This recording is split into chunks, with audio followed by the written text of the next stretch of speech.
first, bear with me. Who's? I just want to do a bit of hand waving here with you guys. Just think about your main radio station, the main station that you use to find out about new music. We'll just do radio stations for now. Who thinks that most of their musical discovery comes through commercial radio? There's a bit of a halfway from Mark Ryan there, who works on Amazing Radio, but basically nobody. Who finds most of their new music from the radio alone, I'm talking about here, from Radio 1? Quite a few. How about from 1 Extra? Yeah, 1 or 2. How about 6 Music? Yeah, there you go. That must make you feel quite happy. Well, I know I was chatting to somebody, one of the guys who runs one of the major record stores when I was in the Great Escape in Brighton, and he was saying out of all the customers that come in, 6 Music is the station they quote the most to buy their records. It might not come as a surprise, but that's a fact. Okay, now while we're doing this, and before we come to Dave, how many of you actually find most of your new music not through broadcast at all, but via audio streams or by internet sites, websites of one sort or another? Most people. So, would it be fair to say, you can mumble agreement, that actually the internet is now probably a bigger source or a more valued source of new music than conventional heritage radio broadcasting? Is that about kind of right? Okay, well here's a man who knows something about it. Dave is from Soundcloud. Now there's a lot of stuff going on out there, of course. There's Bandcamp and there's MySpace and there's any number of things. And as I'm sure Huw will tell us in a minute, there's a lot of conventional heritage radio action on the internet as well. But Dave, tell us about SoundCloud's purpose, what its value is for people seeking new music, and also something, if you can, about how you make money, because that's a bit of a mystery to some of us. So yeah, I mean, first of all, I always feel like a bit of an imposter when I'm in panels like this, because I'm not from radio, so I don't know as much about radio as these guys do. But I think the one thing that SoundCloud has in common with radio is that the one thing that we're totally passionate about is audio. And it's not just music, it's also talk, poetry, comedy. We're seeing a lot more like non-music uses of SoundCloud. But I guess for most of the people in the audience, you might be musicians or bands or working in the industry, so you probably know SoundCloud a bit more for that. But yeah, I guess what we do is, and we're slightly different from like a MySpace or like a site like that, in that we are just concentrating on your audio. So it's about, you can put your music or whatever audio that is you've got to share, and you can go and take that to different places. So obviously the first step is like we make it as easy to upload to your SoundCloud account and onto the web as possible. But from there, actually, we think you should then be able to go and push that to lots of different places. So if you're a band, it might be that you're giving out cards with your SoundCloud address on.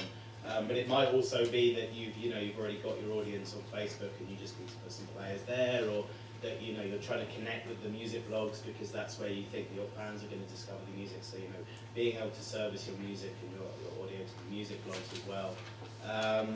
So yeah, but I mean we have over 4 million users now, and we're really focused on the creators as well. So we're not so focused like radio is on the audience. It's just about helping you go and find your audience, I guess. And forgive me asking you this again, but how do you make your money? I mean, are you using, some would say, exploiting any of the music that you get uploaded for other purposes? Yeah.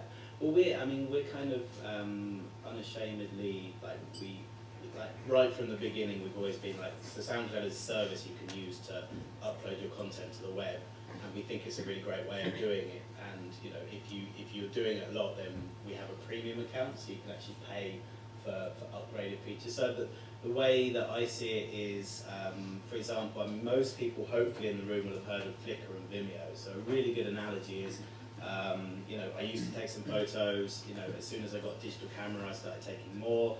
As soon as I, was able to share them with my friends and family on the web, I took even more, and then I needed a place to store them. So I currently pay $30 per year for a Flickr Pro account, and that's because I take loads of photos, and it's the easiest and iPhoto's integrated, and that's the easiest way.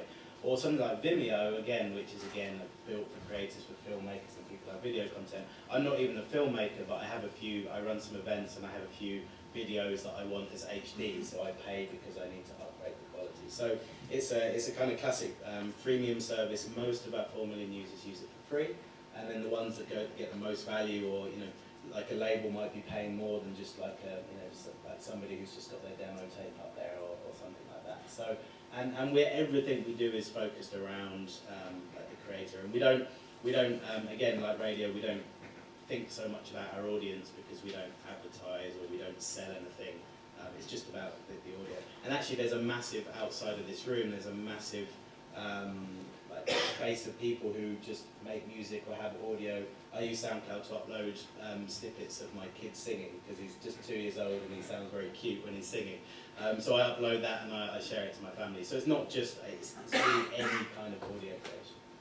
Let's talk to Huw. I think your role in this, although things have changed remarkably over the past few decades, but the role of the John Peels of this world was always that of the trusted guide.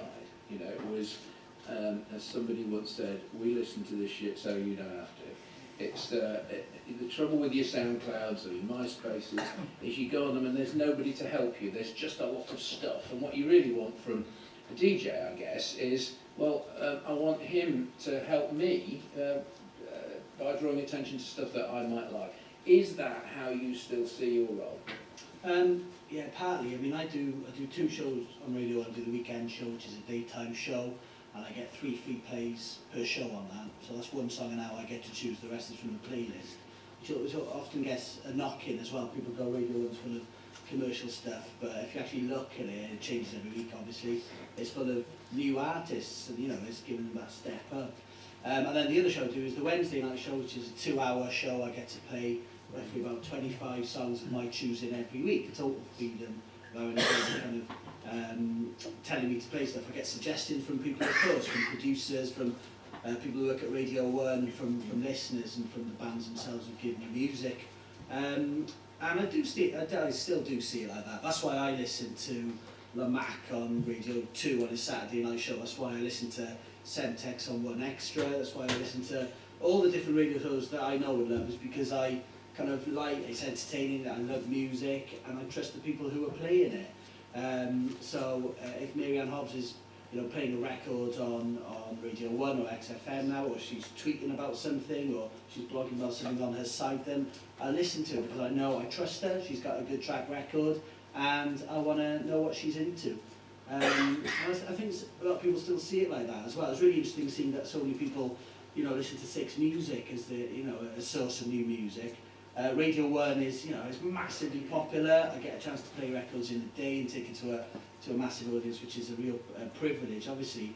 And the Wednesday night show, I think, as all the nighttime shows on Radio 1, in fact, we try and bring it all closer together.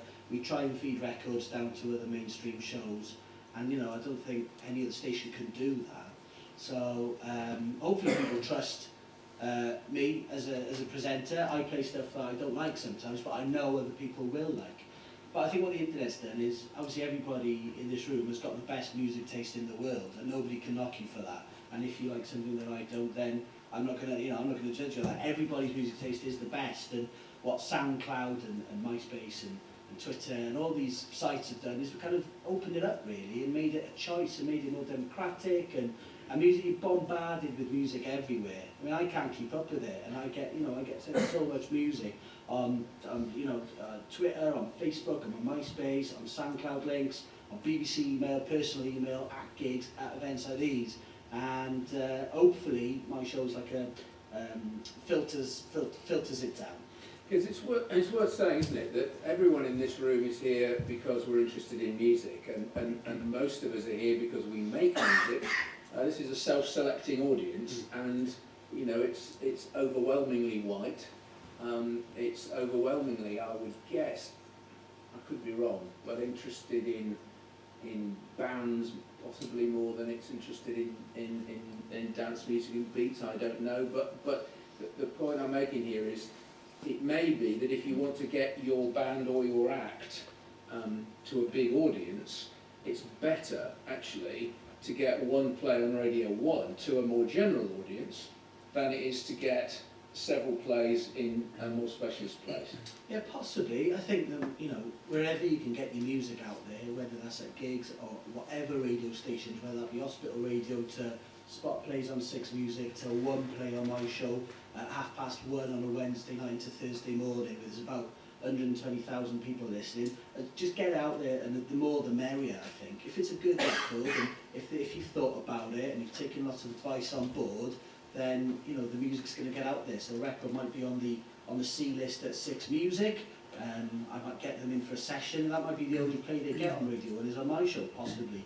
But what you're saying about the whole band and dance thing as well, I think is very important. You know, you're not going to like dubstep unless you kind of listen to it, unless you're introduced to it next to bands and stuff that you naturally like. So I think, as well, you know, I try and mix it up. From, you know, primarily I play bands and guitar music because there's a lot of focused dance and you know hip hop shows on Radio 1 and 1 Extra, of course. But I like to try and mix it up a little bit and introduce people to things that they might like.